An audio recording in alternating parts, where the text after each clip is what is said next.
Shabbat Shalom. Do you believe in second chances? An article from the Yeshiva World tells this true story. Quote, Eli Be'er, the president and founder of United Hatzalah, the largest volunteer EMS organization in Israel, recently returned to Israel from the States, where he was hospitalized having contracted COVID. He had been intubated and sedated for more than 30 days, completely missing the holiday of Passover. When Eli awoke from his induced coma, a miraculous event in and of itself, after being on a ventilator for so long, one of the first questions he asked his doctors was, "When is Pesach?" His medical team was at first afraid to tell him the news that Passover had come and gone, that he missed it entirely. But after sundown last night, Eli sat down at a festival holiday table, alone. He's still in self-quarantine. And Eli celebrated Pesach a month late.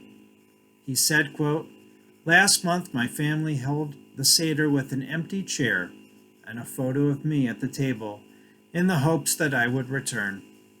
Now that I have, I'm going to have a Seder just a month late." His dinner table last night featured matzah and maror, charoset egg, and all the traditional foods for a Seder. Thankfully, a first responder who is a leader in providing essential care to our brothers and sisters in Israel, Eli has recovered from his illness, and last night he sang Dayenu, a song of gratitude, and told the story of our ancestors' redemption from darkness to light. Today, and beginning last night, is a little-known holiday on our Jewish calendar that is rarely celebrated or even noticed. It is Pesach Sheni, or Second Passover. Our main observance today is usually serving any leftover matzah at the morning minyan breakfast and omitting the Tachanun prayers of supplication. Exactly 1 month after Nisan's celebration of the Festival of Freedom, the Torah describes a group of Israelites appealing to Moses that were unable to celebrate the first Passover Seder. At the time they were ritually unclean or impure. They could not partake of the Passover ritual sacrifice. Their sincere request to participate in this most important holiday was answered with the creation of Pesach Sheni, the opportunity for a second chance. This second Passover is observed exactly 1 month later for anyone who was unable to celebrate Passover in the month of Nisan, whether they were too physically distant or unclean. Sound familiar? Now, I'm not advocating that we should pull out our Seder plates and leftover matzah, but we can all celebrate the belief in second chances.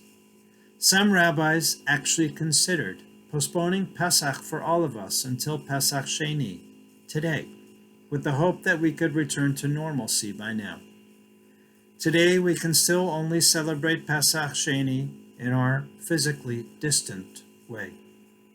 Last month, we all hopefully found ways to celebrate Passover, whether using Zoom or in isolation. But if you want to have a Seder later today, I'm not stopping you. Pesach Sheni reminds us of the opportunities that lay ahead for us as we patiently wait. When our ancestors were unable to celebrate the most joyous of days because they were physically unable due to distance or impurity, they could postpone and reschedule. In the Torah, God approves the postponement and rescheduling, reminding us better late than never, and second chances will come. Shabbat Shalom.